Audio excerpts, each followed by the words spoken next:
ভেড়ার মাংস খেতে এতটাই টেস্টি হয় আগে জানতাম না, তাই আপনাদেরকে রেসিপি খুব সহজ পদ্ধতিতে শেয়ার করতে চলেছি। যারা নতুন রাঁধুনি আছেন পুরো ভিডিওটি মনোযোগ সহকারে দেখতে থাকুন। চলুন আমার কিচেনে।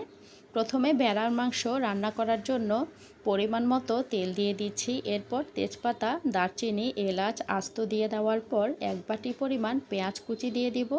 কিছুক্ষণের জন্য নেড়ে দিব যেন পেঁয়াজের কাঁচা গন্ধটি চলে যায়। এরপর হালকা বাদামি কালার হয়ে যাওয়ার পর এখানে দিয়ে দিচ্ছি আদা বাটা। আদা বাটা প্রায় 3 টেবিল চামচ দিয়ে দিচ্ছি। আদা বাটার কাঁচা গন্ধটি যাওয়ার জন্য কিছুক্ষণ নেড়ে দিব। এরপর রসুন বাটাটা দিয়ে দিব। রসুন বাটা এখানে প্রায় 2 টেবিল চামচ দিচ্ছি।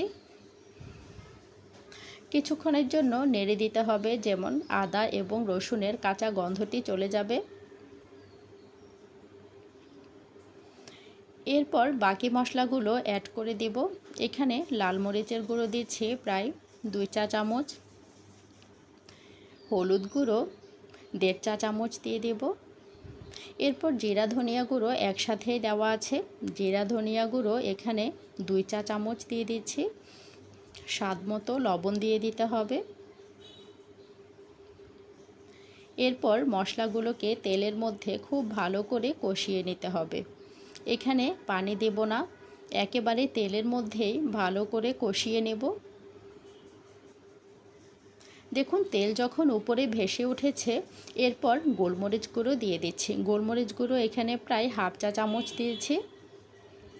এরপর আরও কিছুক্ষণ নেড়ে দিচ্ছি যেন মশলাগুলোর কাঁচা গন্ধটি গিয়ে উপরে তেল ভেসে উঠেছে।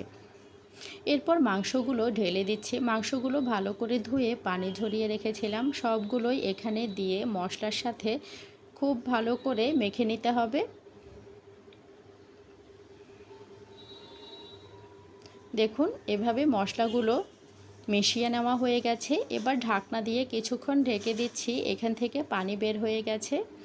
যেই পানিটা বের হয়েছে তা দিয়েই ভালো করে মাংসটি কষিয়ে নেওয়া হয়ে যাবে। এরপর কিছুক্ষণ নেড়ে দেওয়ার পর আরও কিছু পানি দিচ্ছি। এবার ঢাকনা দিয়ে ঝটপট রান্না করে ফেলেছি। ভেড়ার মাংসটি খুব তাড়াতাড়ি সেদ্ধ হয়ে গেছে যেহেতু আদার পরিমাণ বাড়িয়ে দিয়েছি। আদা বাড়িয়ে দিলে মাংসটি খুব তাড়াতাড়ি সেদ্ধ হয়ে যায়। দেখুন কালারটা কতটাই লোভনীয় হয়েছে। আপনাদের কাছে কেমন লেগেছে অবশ্যই কমেন্টসে জানাতে ভুলবেন না। আল্লাহ হাফেজ।